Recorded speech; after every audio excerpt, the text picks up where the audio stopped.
G'day ladies and gents, and welcome back to War Thunder. Today we're going to have a look at a little bit of an interesting match. This particular match has to be the quickest steamroll of tanks that I have ever played in my whole entire War Thunder career. Yes, that's right. This was recorded during the Operation Heat event, and this was actually before we were given all of our event vehicles. In fact, this was like day 4, I believe. This particular match was after a string of absolutely horrendous matches, and I was still grinding out the event.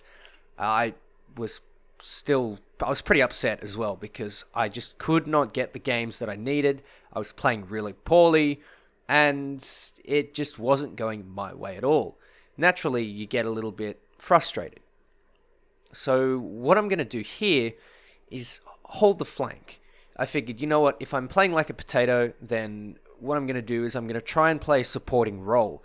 I'm going to see if I can sit on the edges of the battlefield and try and deny flanks if I can't really get anywhere.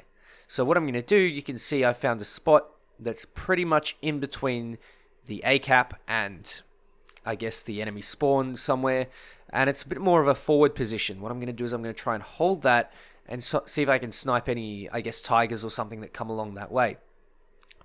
You can see there's a bit of tracer fire, and it's not, in fact, a tiger that rolls around the corner first. It's a panther. And, yeah. Oh, boy. It's a potato fest. It was extremely frustrating to this fight. Oh, my God. I shoot his engine. He shoots my loader. I shoot, and it looks like it didn't do any damage, but it actually took out his gunner. And then it gives me a nice little shot into his ammo. I was really relieved to be through that fight. It was extremely frustrating. And to finally have the APDS do the damage that I needed, I probably could have switched to the AP, but at this point I was just extremely frustrated. Now, as you can see, that's a jumbo.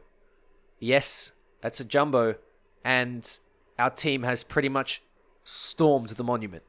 We now own the entire monument and the monument square, so what we're going to do is we're going to push up.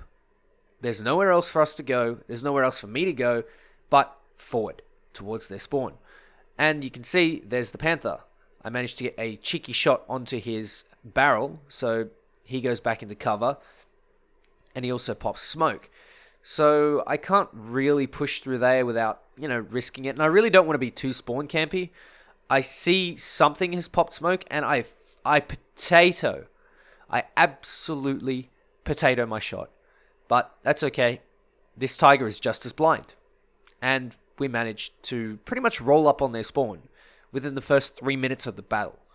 And this is not because we avoided combat or we sort of snuck around. It's simply because we just pushed the enemy back so goddamn far that, hey, we managed to get into their spawn. Out of no fault of our own, more out of our over proficiency. You can see they're starting to bring out Panzer IVs, they're starting to bring out other lower tier tanks that are, not quite as capable as the Tiger 1s and the Panther As. At this point, we're starting to spawn camp, and you might think, well, I could just sort of cross over and try and take that B cap. We only have 2 of the caps, and at one point we'll actually only have the monument cap. But at the same time, I would have to cross over their open spawn. I have a couple of smoke shells left. I can sort of cover it up, but it's honestly just too risky. I'm honestly just better off sitting here and waiting for someone to come out of their spawn. And this is due to Gaijin's map design. Honestly, I don't think Advance to the Rhine is a bad map by any stretch of the imagination. I think it's actually quite a good map. But it's also the fact that the enemy team just simply crumbled on this flank. They didn't put nearly the amount of tanks on this flank, and you'll see at the end of the game just how bad the enemy team was compared to ours. I'm at this point looking at their spawn. Where I shot that park wagon, that is right in their spawn. Is this a dick move? Honestly, I don't think so. I genuinely don't believe so, because we managed to just push by sheer force and by our skill, I guess, to just absolutely throw the enemies out of the map. We have absolutely smashed the map control. We own the entire map, and you can see apart from that northern cap, we actually control the entire map. That cap will be retaken very, very quickly, and apart from a couple of minor hiccups, we own the whole map. So this brings up the question: is spawn camping the worst thing ever? No. Is it a dick move? It can be in certain circumstances. Words are hard. This particular case, it's not really our fault, and it's not really Gaijin's fault either. The enemy team is just so bad that they're incapable of holding a map for more than a minute. It was literally a minute when they simply crumbled.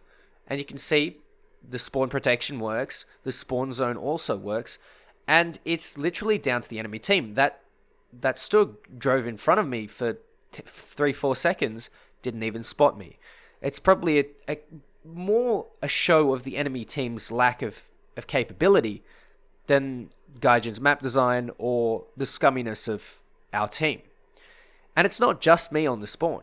Now, on the eastern side, my mistake, on the eastern side, you can see our team is basically surrounding their spawn as well.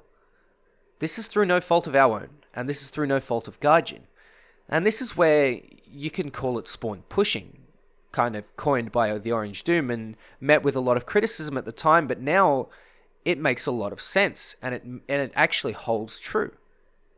You can argue that he was 100% right on this, because what we have done is we have taken map control. The way War Thunder works is when you start at your spawn, you slowly accumulate power positions that you can deny entry, you can deny angles, you can deny flanks and rotations, and you can essentially pin the enemy down where they are unable to take capture points, because the capture points are the crucial part of the map. They're the objective.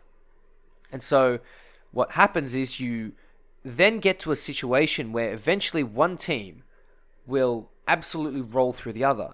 And we have 2 medium tank spawns guaranteed, or a heavy tank and a tank destroyer, or a heavy tank and an SPAA. You have these things guaranteed, but look, the Stug bounced off the thickest part of my armor. I had most of my sides showing to him. I had the weakest part of my turret, and that tank is fairly capable against the Centurion when it has the first shot. This team was extremely good, and the enemy team was extremely bad.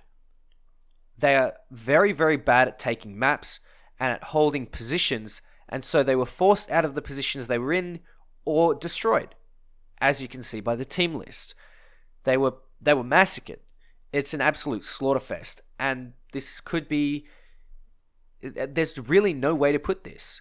The Panther A is a very decent tank. The first one that I killed at the beginning of the match was caught off guard, and that's why I won, and I got a little bit lucky. But at the same time, that Tiger 1, the second kill that I got, was completely blind to me. He saw smoke being deployed next to him, which was from my smoke launchers. He saw tanks looking at him. He could have taken a bit more cover. He could have seen me coming. I potatoed my first shot, and then he looked at the jumbo. He could have killed me and then dealt with the jumbo later because it's a lesser threat. But no, he chose to shoot at the jumbo. And I don't even think he killed the jumbo. The enemy team in this case was extremely bad.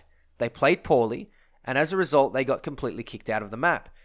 This one Hetzer manages to outplay me because maybe he knows where I am, and he seems to actually not suck. But the rest of the team is completely garbage. Or at least they were having a worse day than me.